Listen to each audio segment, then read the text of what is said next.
Dear students, how are you? I hope you all are well and you keep yourselves safe and sound. You know, the situation of COVID-19 is now out of control and the environment is not so good. So for this reason, you have to abide by the rules and regulations of health, and you have to be careful totally as far as possible. So we have to continue our class in this way. That means virtually we are trying to keep yourselves in the line of study.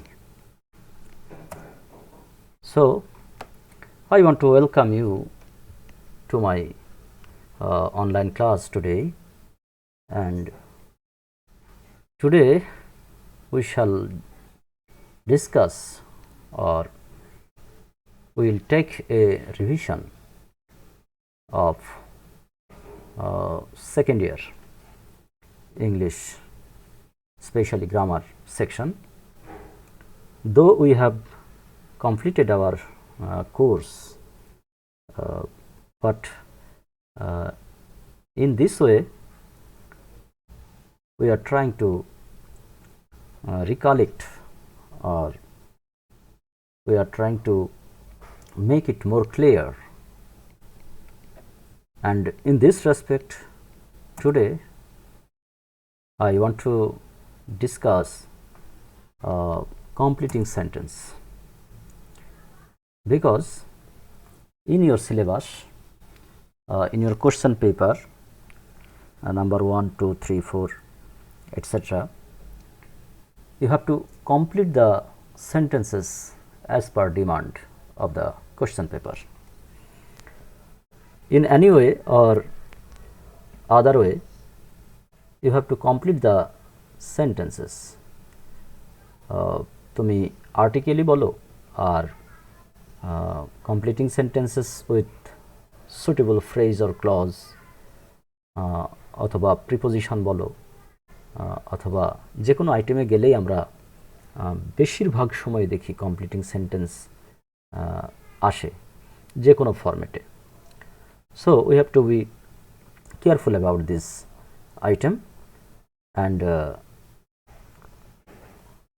we shall try to practice completing sentence more, and in this respect you should practice this item daily, so that before going to the exam hall you are able to correct the sentences as per demand of the question paper. Okay, তো completing সেন্টেন্সের ক্ষেত্রে আমরা যেটা দেখি সেটা হলো যে general যে সেন্টেন্সগুলো আসে বারবারই পরীক্ষায়, যে বাক্যগুলো আমরা পাই, সেই বাক্যগুলো প্রতি বছরই আসে, প্রতিবারই আসে, এবং বেশিরভাগ কোশ্চেন পেপারে আমরা দেখেছি, এবং অ্যান্সার স্ক্রিপ্ট যখন আমরা মূল্যায়ন করি তখন কিন্তু দেখি যে অনেক ছাত্ররাই এই সাধারণ বাক্যগুলো, যেই নিয়মগুলো, যেই রুলসগুলো বারবারই আসে, সেই জিনিসগুলো কিন্তু তারা ভুল করে। এটাও ঠিক যে বেশিরভাগ স্টুডেন্টসরাই তারা কিন্তু ঠিক করে, কিন্তু যারা যারা ভুল করে তাদের জন্য বলবো যে যেগুলো প্রতিবারই আসছে, প্রায় ঘুরে ফিরে যে সব বাক্যগুলো আসে, সেই সব বাক্যগুলো অন্তত তোমরা মুখস্থ করে নেবে, বুঝে নেবে, যেন এগুলো ভুলের আর কোনো সুযোগ না থাকে। Let's practice.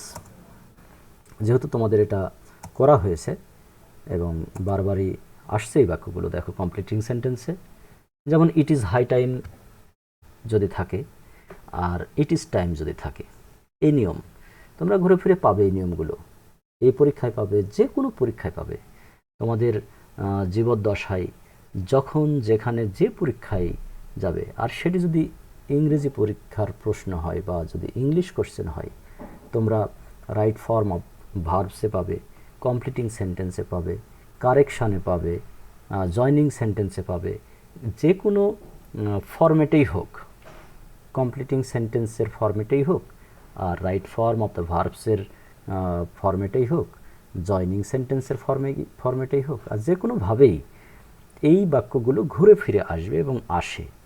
কিন্তু দুঃখের বিষয়, আমরা দেখি যে এই বাক্যগুলো ভুল পাই। আমার মনে হয় যে তোমরা যদি একবারে এটা ঠিক করে নাও, আজকেই আমার সাথে সাথে বারবার পড়ে ঠিক করে নাও এবং দু একটা বাক্য মুখস্থ করে রাখতে পারো, তাহলে এই মুখস্থ বাক্যটা যতক্ষণ তোমার মনে থাকছে ততক্ষণ নতুন বাক্যটার ক্ষেত্রে তুমি এই রুলসটাকে অ্যাপ্লাই করতে পারবে এবং সেই হিসাবে বাক্যটা কিন্তু ঠিক হয়ে যাবে। তাহলে ইট ইজ টাইম এর সাথে যদি ফর থাকে, দেখো আমি এখানে ফরটাকে রেড কালার দিয়ে দিয়েছি, যে ইট ইজ টাইমের সাথে যদি কোনো এরকম অবজেক্ট থাকে, ফর আসে, টু প্লাস ভার্বের প্রেজেন্ট ফর্ম হবে, এটা ইনফিনিটিভ দিয়ে স্বাভাবিকভাবে করবে। কিন্তু ইট ইজ হাই টাইম বা ইট ইজ টাইমের সাথে যদি সাবজেক্ট পাও, এখানে সাবজেক্টকে দেখো আমি লাল কালি দিয়ে লিখে দিয়েছি তোমাদের মনে রাখার সুবিধার্থে, যাতে এখানে কনসেন্ট্রেশনটা বেশি দিতে পারো।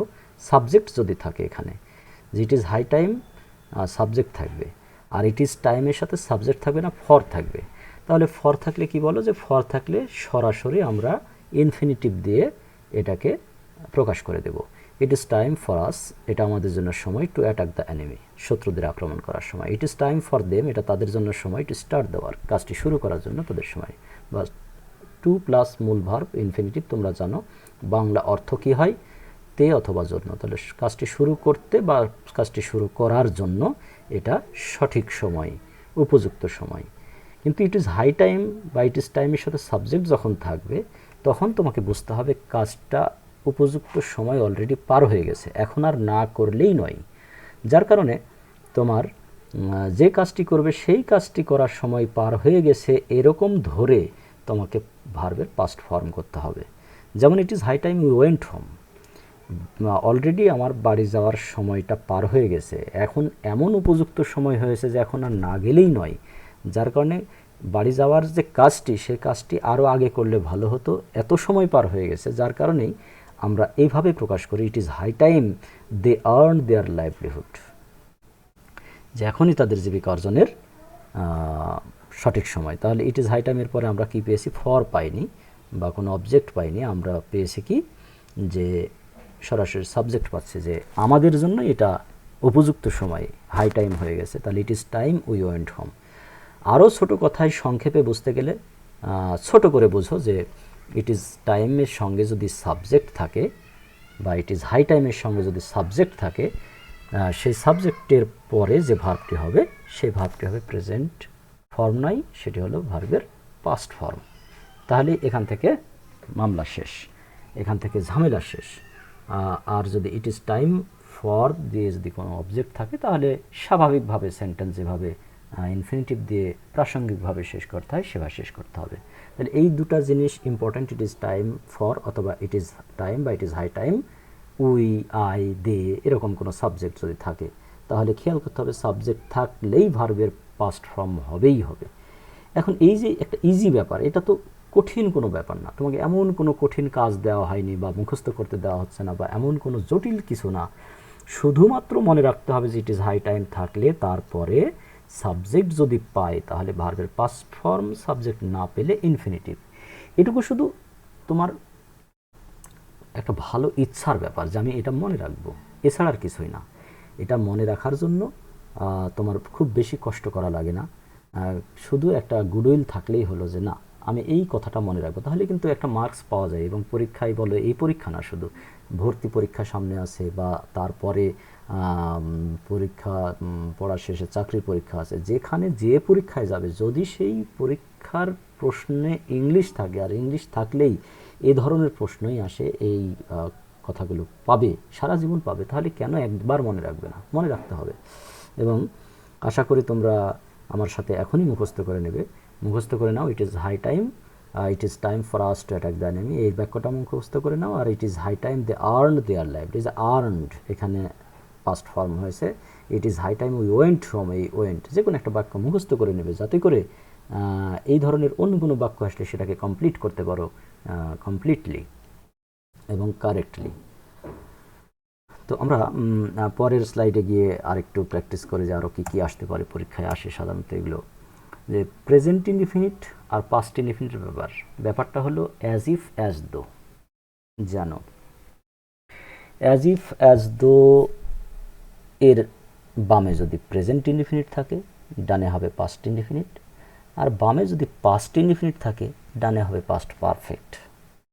একটা কথা, একটা সূত্র মনে রাখতে হবে যে যদি অ্যাজ ইফ অ্যাজ দোর যদি শুরু হয় বামে প্রেজেন্ট ইনডিফিনিট, তাহলে পরের অংশে পরের ক্লজে পাস্ট ইনডিফিনিট দিয়ে হবে।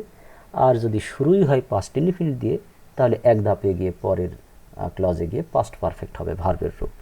এটাই থাকবে, he tells the story as if dot dot dot, এরকম থাকবে। তাহলে হি টেলস এখানে আমরা দেখছি প্রেজেন্ট ইনডিফিনিট, অ্যাজ ইফ যেন হি নিউ ইট, সে গল্পটি এমনভাবে বলে যেন সব জানে, এরকম সে জানে।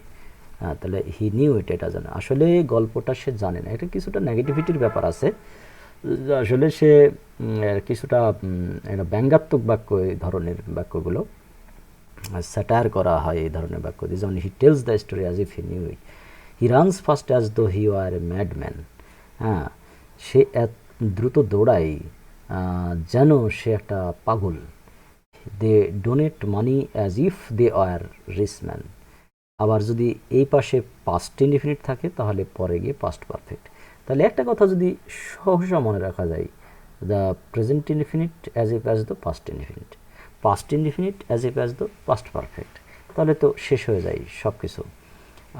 এই ছোট্ট জিনিসটা মনে রাখলে সারা জীবন এরকম বাক্য তুমি পাবেই পাবে। এখন ভুল করবে এবং ইংরেজি তোমার কাছে কঠিন মনে হবে, স্যাররা শেখায় না, স্যাররা বলেন না, তোমরা এইরকমভাবে দোষ দিবে। কিন্তু আসলে আমরা বলছি বারবার যে এই বাক্যগুলোই ঘুরে ফিরে আসে এবং এগুলোই তোমাদেরকে পরীক্ষায় দেওয়া হয়, তোমরা ভুল করো। আসলে ইংলিশের এই বাক্যগুলো যেহেতু আসে, সেহেতু তোমাকে মুখস্থ করে নিতে হবে, বুঝে নিতে হবে একবার ভালোভাবে। পাস্ট ইনডিফিনিটের টেলসের কাছে টোল্ড দেখো, যে he told the story as if he knew, না হয় হি হ্যাড নোন ইট। আমি লাল কালি দিয়ে লিখেই দিয়েছি, হি টেলস এখানে ছিল হি টেলস, আর এইখানে আসে হি টোল্ড। তো সে গল্পটি এমনভাবে বললো যেন হি হ্যাড নোন ইট। এখানে এই পাশে পাস্ট ইনডিফিনিট দেখার কারণে জাস্ট এ পাশে পাস্ট পারফেক্ট হয়েছে। এছাড়া কোনো ধরনের জটিলতা নাই, কুটিলতা নাই। এটা তোমাকে মুখস্থ করতে হবে, জেনে নিতে হবে, বুঝে নিতে হবে। তাহলে হ্যাড এটা কেন আসলো? পাস্ট পারফেক্টের সাহায্যকারী ভার্ব। আর নো, নিউ, নোন, এই নোন হলো এখানে। তাহলে হ্যাড নোন, পাস্ট পারফেক্ট হলেই সেখানে একটা সাহায্যকারী ভার্ব হ্যাড আসবে, এটা কম্পালসারি, এটাকে মনে রাখতে হবে। হ্যাড আসবেই আসবে, এটা হলো সাহায্যকারী ভার্ব হ্যাড। অন্য কোনো ভার্ব হ্যাড আসুক, হ্যাভ আসুক, অন্য কি আসুক, সেটা আমার এখন দেখার নাই। এখন আমি দেখব যে যদি সেটা পাস্ট পারফেক্ট হয়, তাহলে এখানে একটা হ্যাড আগে হবে, তারপরে মূল ভার্ব কি আছে সেটার কোন ফর্ম হবে সেটা চিন্তা করব। তাহলে আগে চিন্তা করব হি এর সাথে হ্যাড দেবো, এটা কম্পালসারি। এই হ্যাড এটা কিসের? পাস্ট পারফেক্টের সাহায্যকারী ভার্ব। এবং তারপরে যে আমাদের মূল ভার্বটা ছিল নো, সে নো, নিউ, নোন, এটা। She proceeded as though I had not spoken, সেমনভাবে এগিয়ে গেল যেন আমি কথাই বলিনি। শি প্রসিডেড, এটা পাস্ট ইনডিফিনিট। দেখো অ্যাজ দো এর পরে কি হয়েছে, এখানে অ্যাজ ইফও থাকতে পারে। আই হ্যাড নট স্পোকেন, এই হ্যাড হলো সাহায্যকারী ভার্ব, নট হলো নেগেটিভের জন্য, আর স্পোকেন। তাহলে নিশ্চয়ই বুঝতে পারছো যে বিষয়গুলো কেমন হয়। এই জিনিসটা আমি এখন বললাম, এবং আমি 100 বার বললেও, 1000 বার বললেও যা, এখন একবার বললেও তাই, যদি তোমরা সেই রকমভাবে গুরুত্ব দাও। কারণ আমি তো জানি যে কোন বাক্যগুলো পরীক্ষায় আসে, আমার তো এক্সপেরিয়েন্স আছে, আমি তো পরীক্ষক একজন, এবং আমরা তো খাতা দেখি। তোমরা এইগুলোই ভুল করো, তাহলে তোমাদের কাজ হলো কি, যে ভুল করা যাবে না, এগুলো প্রয়োজনে একটি করে বাক্য মুখস্থ করে নিতে হবে। যদি সূত্র বা রুলস মনে না থাকে, বাক্যটা মুখস্থ থাকলে কি হবে, তুমি সেই অনুযায়ী অ্যাপ্লাই করবে সেই ভার্বের রূপগুলো। তাহলে আশা করি মুখস্থ করছো কি? এখনই মুখস্থ করে নাও কিছুটা, পরেও করবে, ক্লাস শেষে ভালোভাবে করবে। এবং শুধু মুখস্থ করে থেমেই যাবে না, মুখস্থ করে কিন্তু বাড়ির মধ্যে ঘুরবে আর আওড়াবে। হ্যাঁ, তুমি হাঁটবে, বলবে, শুয়ে থেকে চিন্তা করবে, বলবে। আম, তুমি তোমার ছোট ভাই বোন থাকলে তাদেরকে বলবে, আহ, তাদেরকেও মুখস্থ করাবে, তারা মুখস্থ করে তোমাকে বলবে। মুখে শুনলে, মানুষের মুখে শুনলে, অন্যের মুখে শুনলে কিন্তু নিজের মনে থাকে। তাহলে বুঝতে পারছো যে কীভাবে কাজটি করতে হবে, মুখস্থ করে নিতে হবে এবং বুঝে নিতে হবে যে এই পাশে প্রেজেন্ট ইনডিফিনিট থাকলে ওই পাশে পাস্ট ইনডিফিনিট, এই পাশে পাস্ট ইনডিফিনিট থাকলে ওই পাশে পাস্ট পারফেক্ট। শেষ, আর কিছু নাই এখানে। Let's go to the next slide. এটা কন্ডিশনালও বলা হয়। কন্ডিশনাল কেন? যে শর্তযুক্ত বাক্য। এটা ভার্বের রূপ যেখানে আছে, রাইট ফর্ম অফ ভার্ব, সেখানে তো আসেই, কমপ্লিটিং সেন্টেন্সে আসে, কারেকশান ক্ষেত্রে আসে। এটা আসে না এমন কোনো জায়গা নাই। আমি তো দেখেছি আমার যে অভিজ্ঞতা থেকে, যে ইংলিশ কোশ্চেন হয়েছে অথচ এই কন্ডিশনাল সেন্টেন্স একটা দেয়নি, এমন কোনো কোশ্চেন পেপার আজ পর্যন্ত পৃথিবীতে হয়নি বলতে গেলে। যে কোনো কম্পিটিশনের পরীক্ষা, কোনো ক্লাসের পরীক্ষা, একাডেমিক পরীক্ষা বলো আর চাকরির পরীক্ষা বলো আর ভর্তি পরীক্ষা বলো, যে পরীক্ষায় বলো, কন্ডিশনাল সেন্টেন্সে একটা না একটা দেয়নি, এরকম কোনো পরীক্ষায় আমি তো দেখিনি এ পর্যন্ত। তাহলে আমি এত গুরুত্ব দিয়ে বলছি, তাহলে কেন তুমি এই তিনটা কন্ডিশন কেন মুখস্থ করবে না, কেন বুঝে নেবে না? অবশ্যই বুঝে নিতে হবে এবং তোমাকে করতে হবে মুখস্থ।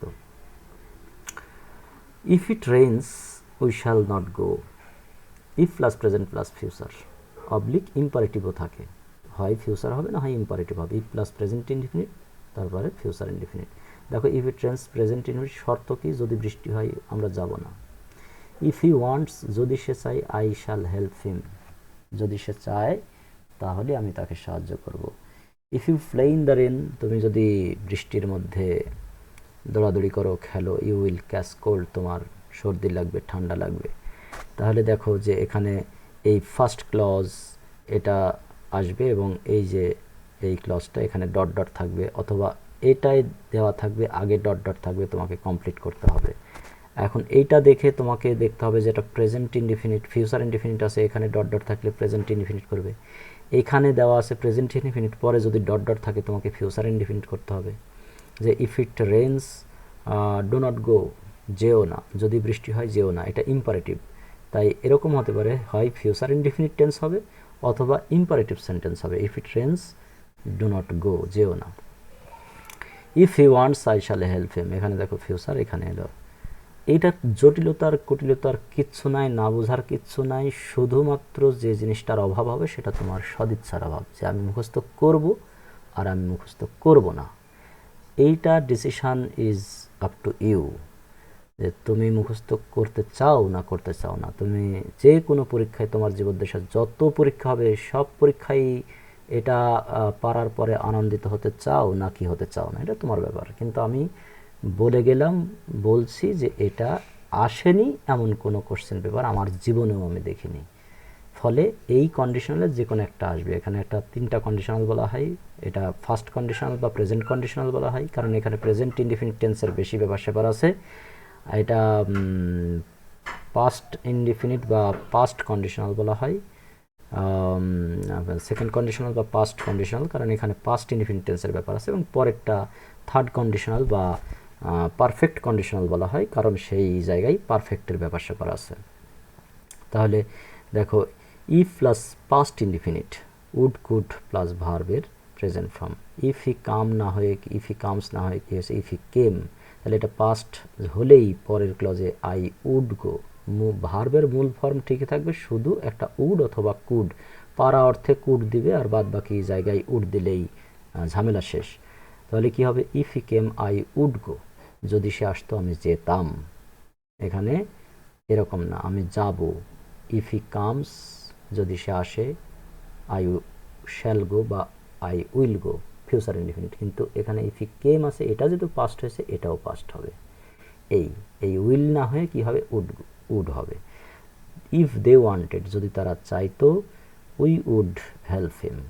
তাহলে ভার্ব নিয়ে নাড়াচাড়া নাই, ভার্ব নিয়ে কোনো ঝামেলা নাই, মূল ভার্বই থাকলো, শুধু এই যে উড, উইল থেকে উড হবে, ক্যান থেকে কুড হবে, উড আর কুড এই যে জন্য লিখে দিয়েছে উড আর কুড, খেয়াল করো এখানে উড এবং কুড প্লাস ভার্বের মূল form. If I had a typewriter, এখানে হ্যাড কিন্তু তোমার মূল ভার্বের হ্যাভ হ্যাড না, এইটা হলো সরি সাহায্যকারী ভার্ব না, এটা হলো মূল ভার্ব হিসাবে। এখানে যেমন ওয়ান্ট থেকে ওয়ান্টেড হয়েছিল, এখানেও ইফ আই হ্যাভ থেকে হ্যাড হয়েছে, হ্যাভ মানে থাকা। মনে রাখতে হবে এই হ্যাডের ঝামেলা এখানে একটু আছে, কিন্তু একবার বুঝে নিলে সারা জীবনের জন্য ঝামেলা শেষ। যেমন একটা হ্যাড হলো সাহায্যকারী ভার্ব, কিসের সাহায্যকারী ভার্ব? পাস্ট পারফেক্ট টেন্সের সাহায্যকারী ভার্ব। আর একটা হ্যাভ থেকে হ্যাড হয়েছে মূল ভার্ব হিসাবে, হ্যাভ থাকা অর্থে, করা হওয়া থাকাকে ভার্ব বলে। করা যেমন মূল ভার্ব, হওয়া যেমন একটা ভার্ব, থাকা একটা ভার্ব, থাকা তো একটা কাজ।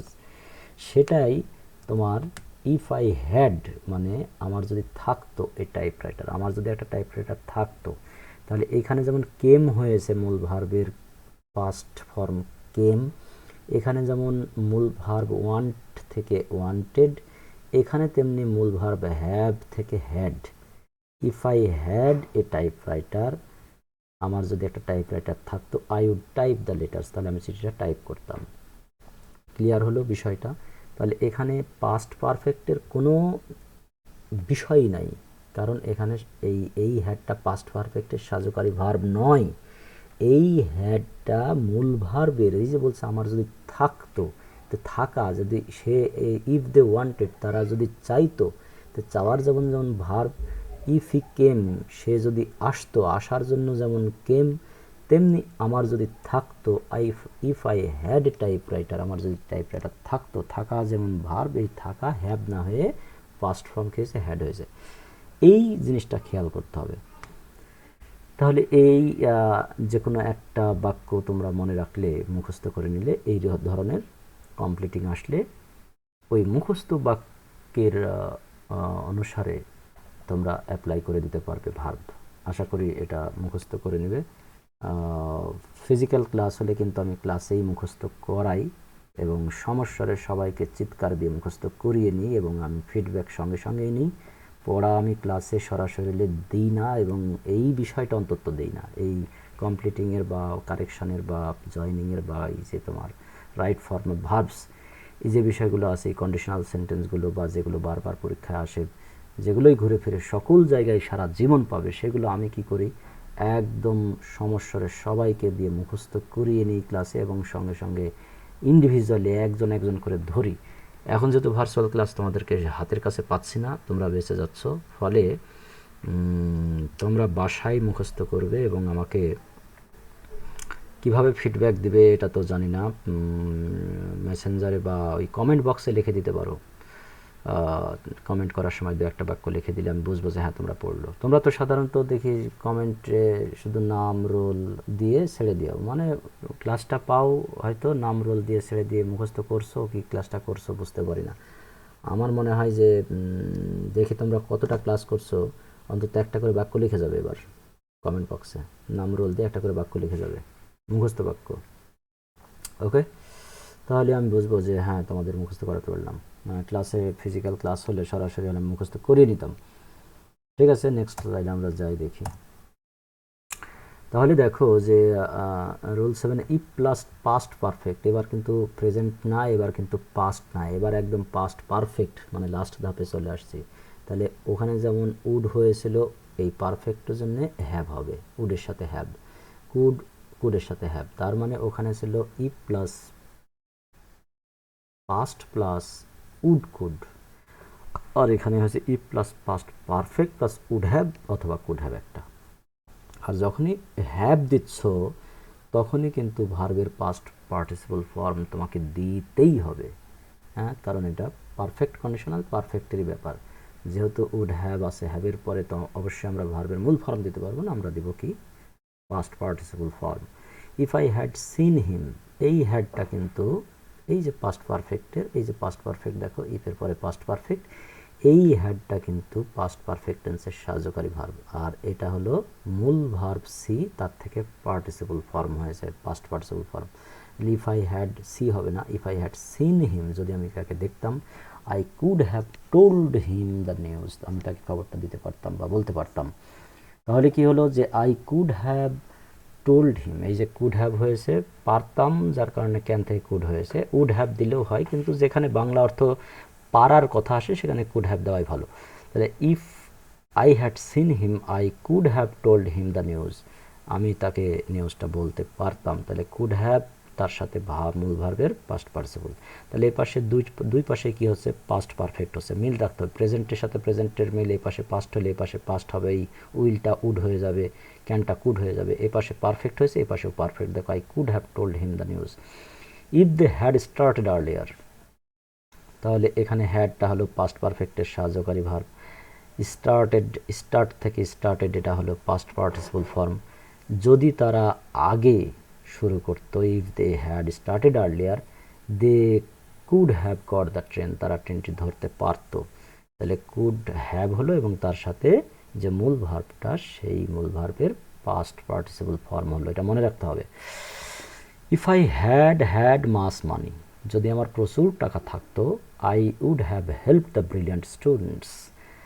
তাহলে কি হতো, ইফ আই হ্যাড, এখানে অনেকের মানে তোমরা এর আগেও আমাকে প্রশ্ন করো, আমি ক্লাসে দেখেছি স্যার দুইটা হ্যাড একসাথে কেমনে হয়। হ্যাঁ, দুইটা হ্যাড, এই যে লাল কালি দিয়ে যে হ্যাডটা লেখা আছে, সেই হ্যাডটা হলো এই যে পাস্ট পারফেক্ট টেন্সের সাহায্যকারী ভার্ব।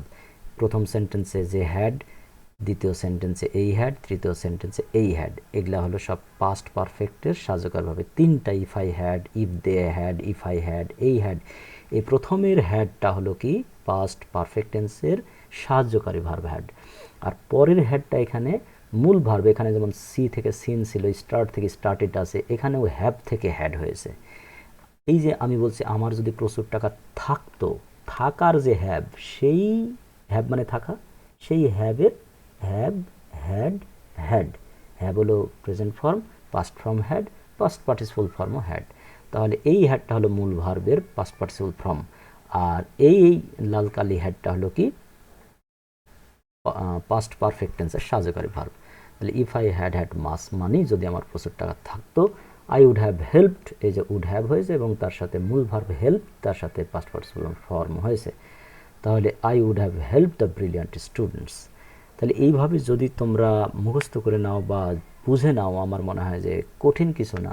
মোট কথা এটা যে বিষয়টা তোমাদের করতে হবে মনে রাখার জন্য, এটা যে মনে থাকবেই এটাও আমি বলছি না। কেন মনে থাকবে এটা প্রশ্ন, কারণ এটাকে মনে রাখতে হলে যে কাজটি করতে হবে তোমাদের, সেটা হলো বারবার তোমাকে এই সেন্টেন্সগুলো মুখ দিয়ে বলতে হবে, এবং এরকম সিচুয়েশানে পড়লে এই ইংলিশটা এভাবে প্রকাশ করতে হবে অন্যের সামনে, এবং তোমার বন্ধুকে বলতে হবে, বন্ধু তোমাকে বলবে, বন্ধুকে তুমি বলবে, ছোট ভাই বোনদের সাথে শেয়ার করবে, হ্যাঁ, যাকে পাবে তার সাথে শেয়ার করবে।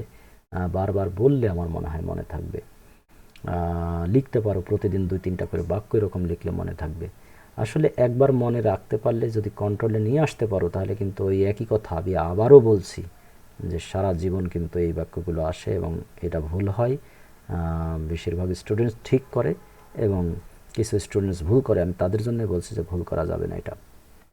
এ পাশে ইফ আই হ্যাড মাস মানি দিয়ে ডট ডট দিয়ে ছেড়ে দেবে, তুমি এই পাশে কী করবে, অথবা I would have help the brilliant students এটা দিবে, বা আমি ডট ডট দিবে, তখন তুমি কমপ্লিট কিভাবে করবে সেটা একটা বিষয়। সো তোমাকে এটা you have to memorize it firstly. And then next হলো হ্যাড যদি আগে থাকে, এরকমও থাকে, এটাও যে নিয়ম এটাও সেই নিয়ম, ঠিক একই নিয়ম, শুধু এখানে ইফটা নেই, হ্যাডটা আগে আসার কারণে। হ্যাড যদি আগে আসে তাহলে কি হবে, verb plus past participle form হবে had I seen him. If I had seen him, এখানে দেখো এই হ্যাডটাকে ফার্স্ট সেন্টেন্স লক্ষ্য করে হ্যাডটাকে ইফের জায়গায় নিয়ে গেছে, যার কারণে ইফটাকে তুলে দিয়েছে, এছাড়া কোনো পার্থক্য নাই। Had I seen him I would have given him the news, যে আমি তাকে নিউজটা দিতে পারতাম বা দিতাম। Had he wanted they would have helped him. হ্যাঁ, had I possessed a vast property, যদি আমার বিশাল সম্পত্তি থাকতো, I would have established a college, আমি একটা কলেজ স্থাপন করতাম। তাহলে কি হলো যে একই ধরনের বাক্য, এটা শুধু হ্যাড আগে যাওয়ার কারণে এখানে ইফ যে কন্ডিশনাল শর্তের যে ইফ কনজাংশন সেটাকে তুলে দেওয়া হয়েছে। এরকমও বাক্য হতে পারে I could have told him the news, এই ক্লজটাকে পরে তখন কমা ছাড়া তুমি ইফ আই হ্যাড সিন হিম দিবে, যে I could have told him the news if I had seen হিম, সেটা হতে পারে। তাহলে যখন আমার এই সাবঅর্ডিনেট ক্লজটা পরে যাবে তখন আর কমা থাকবে না, এটা প্রিন্সিপাল ক্লজ, এটা হলো সাবঅর্ডিনেট ক্লজ। ক্লজ সম্পর্কে আরও অন্য একটা ক্লাসে বিস্তারিত আলোচনা করা যাবে, সেই ক্লাসে আশা করি আরও ভালো ক্লিয়ার হবে। আসলে এটাই, এই প্র্যাকটিসগুলো বারবার করা লাগে, পড়াটা অল্প কিন্তু প্র্যাকটিসটা বেশি, যার কারণে একটা ক্লাস এনাফ নয়, আরও ক্লাস এই বিষয়ে হবে এবং এই বিষয়ে আরও ক্লাস রান করাবো বলে আমার বিশ্বাস এবং আমি করাতে চাই। যার কারণে একটি ক্লাস যথেষ্ট নয়, কিন্তু যথেষ্ট হবে তোমাদের আন্তরিকতা যদি থাকে, একটি ক্লাসও যথেষ্ট হতে পারে। সেই আন্তরিকতা দিয়ে তোমাদের মুখস্থ করতে হবে, আগে বুঝতে হবে তারপরে, অথবা আগে বুঝতে হবে তারপরে মুখস্থ করতে হবে। এই বোঝা এবং মুখস্থ করে নেওয়ার বিষয়টা রাখতে হবে। ওই খালি ওই কথা বললে হবে না, আমার মুখস্থ হয় না, আমার মুখস্থ হয় না, এমন না। তুমি পৃথিবীতে যখন এসছো তুমি তোমার নামটা মুখস্থ করেছো, তুমি অন্যের মুখে তোমার নাম শুনে তোমাকে নামটাও মুখস্থ করতে হয়েছে। হ্যাঁ, তুমি সব কিছু জেনে বুঝে এবং পৃথিবীতে আসার পর সব কিছু তোমার ব্রেন মগজ দিয়ে সব কিছু যে সবসময় বুঝো তা না। হ্যাঁ, মুখস্থ করেই তুমি অনেক কিছু শিখেছো, জেনেছো, মনে রেখেছো। যার কারণে মুখস্থ হয় না এ কথা বলে পার পাওয়ার কোনো সুযোগ নাই। মুখস্থ হয়, এই কনফিডেন্ট তৈরি করতে হবে এবং মুখস্থ করতে হবে, এটা মনে রাখতে হবে। তাহলে বুঝো যে ইফ আই হ্যাড হ্যাড কেন এই দুই জায়গায় হ্যাড হলো, একটা সাহায্যকারী ভার্ব, একটা হলো মূল ভার্বের পাস্ট ফর্ম বা পাস্ট পার্টিসিপল ফর্ম। এটা বুঝে নিলে এবং এবার মুখস্থ করে নাও, তাহলে এটা আর ভুল হবে না। হ্যাডটাকে আগে আসলে ইফটা থাকছে না, এটা মনে রাখো, হ্যাড আই সিন হিম, তাও বুঝতে হবে এটা থার্ড কন্ডিশনাল, তার মানে পাস্ট, এখানে পাস্ট পারফেক্টের ব্যাপার আছে না, দেখো হ্যাড আছে সিন আছে, তার মানে এটা পাস্ট পারফেক্ট টেন্স। এখানে পাস্ট কন্ডিশনাল মানে আই উড হ্যাভ হবে এবং তার সাথে গিভের গিভেন হয়েছে। তাহলে এই বিষয়গুলো বুঝে বুঝে মুখস্থ করতে হবে। আমি আজকে আর বেশি লম্বা করব না, কারণ আমি চাই যে পড়া অল্প হোক, বোঝা বেশি হোক, মুখস্থ বেশি হোক, সেটা হলো তোমাদের বুঝের মধ্যে আসুক, মাথার মধ্যে আসুক, গেঁথে রাখো মাথার মধ্যে, এই বিষয়গুলো আমি চাই। যার কারণে তোমরা একটা নিজের বাক্য সিনসিয়ারলি মুখস্থ করে আবার বন্ধুর কমেন্ট বক্সে যে বাক্য লিখেছে বন্ধু ওইটাই লিখে আমাকে দেখানোর কোনো দরকার নাই। আমি চাই তুমি নিজের মতো করে একটা বাক্য লিখো, ভুল হোক বাক্যটা কিন্তু নিজের লেখো, তবু আমি বুঝবো যে তুমি নিজের চেষ্টা করেছো। ভুল হতে হতে ঠিক হবে, কিন্তু এক বন্ধু যেটা লিখছে সেটা দেখেই পরের বন্ধু আবার তার কমেন্ট বক্সে লিখে দিচ্ছে, এমনটা করো না। এই ফাঁকির মধ্যে নিজেকে ফেলানোর কোনো প্রয়োজন নাই। যদি এমনটা করতেই হয় তাহলে তুমি লিখোই না বাক্য, তোমার বাক্যই আমি চাই না। কিন্তু যদি লিখতে চাও তাহলে নিজের মতো করে একটা বাক্য লেখো, কিছু না পারলে এখানকার একটা বাক্য লিখে দাও, এবং সেটা মুখস্থ করে লেখো, দেখে দেখে না। এভাবে আশা করি তোমরা তোমাদের সততার সাথে এবং একনিষ্ঠতার সাথে পড়াশোনা করবে, মুখস্থ করবে, সিনসিয়ারলি এর সাথে থাকবে। নেক্সট ক্লাসে আমি এই সম্পর্কিত আরও একটু কমপ্লিটিং সম্পর্কিত আরও একটু ক্লাস রান করাতে চাই এবং আশা করি তোমাদেরকে পাবো। সে পর্যন্ত তোমরা নিজেদেরকে সেফ অ্যান্ড সাউন্ড রাখবে। You know, the COVID-19 situation or pandemic situation is not so good. So for this reason, till then, keep yourselves aloof from all kinds of hazards. Thank you, everybody.